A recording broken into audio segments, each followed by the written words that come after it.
Hai, perkenalkan nama saya Lintang Cahaya Bekti dari kelas 4 di Agroteknologi Fakultas Pertanian Universitas Singapura Bangsa Karawang. Kali ini saya akan melihat di lingkungan sekitar saya apa aja tanaman yang terkena penyakit. Nah, mulai dari tanaman jagung, tanaman singkong, tanaman cabai, dan tanaman tomat.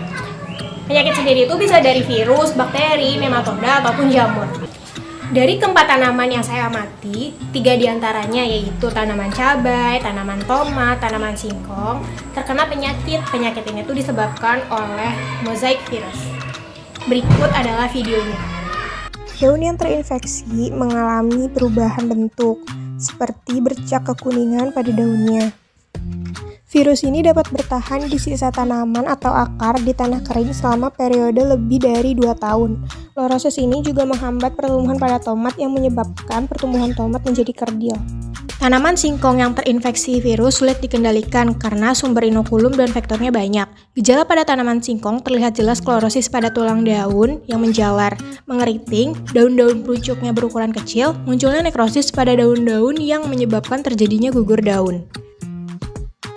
Gejala mosaik yang terjadi pada tanaman cabai umumnya disebabkan oleh beberapa virus patogen, yaitu CMV atau cucumber mosaic virus, chili vinyl mottle virus, dan tobacco mosaic virus.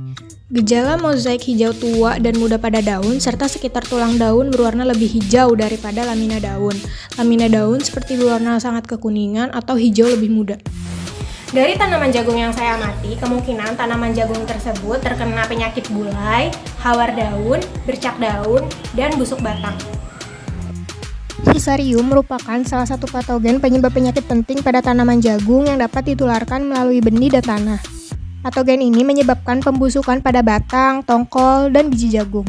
Fusarium memiliki kemampuan untuk memproduksi mikotoksin atau senyawa beracun yang diproduksi oleh beberapa jenis jamur. Fusarium cukup sulit dikendalikan karena cendawan ini merupakan patogen tular tanah yang memiliki kemampuan bertahan dalam tanah selama bertahun-tahun meskipun kondisi lingkungan tidak menguntungkan dan atau tanpa inang sekalipun.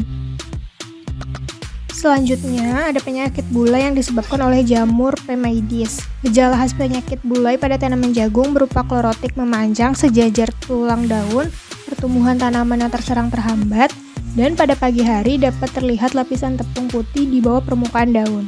Terlihat klorosis yang sangat jelas pada daun jagung. Teknik pengendalian yang bisa dilakukan dengan menerapkan mikroorganisme antagonis, penggunaan varietas tahan secara mekanis, dan penggunaan pestisida kimiawi. Pada kebun jagung yang saya amati, terlihat jelas bahwa pertumbuhan tanaman jagung tidak optimal. Dari penuturan para petani, tanaman jagung ini ditanam ketika musim hujan dan sempat terendam. Hal ini menyebabkan kelembapan yang sangat tinggi pada tanaman jagung yang masih muda, yang menyebabkan pertumbuhan tanaman jagung menjadi terhambat, dan menyebabkan kematian pada tanaman jagung itu sendiri karena terkena patogen penyakit tanaman. Saya juga mengamati sawah di daerah Dusun Dekrajan yang teridentifikasi terkena penyakit hawar daun bakteri atau HDB, yang merupakan salah satu penyakit pada tanaman padi yang disebabkan oleh bakteri Xanthomonas oryzae. Patogen ini dapat diinfeksi melalui tanaman padi pada semua fase pertumbuhan tanaman mulai dari persemaian sampai menjelang panen. Gejala serangan yang terjadi pada awal pertumbuhan, tanaman menjadi layu dan mati. Gejala ini disebut kresek. Pada tanaman dewasa, penyakit hawar daun menimbulkan gejala hawar atau blight.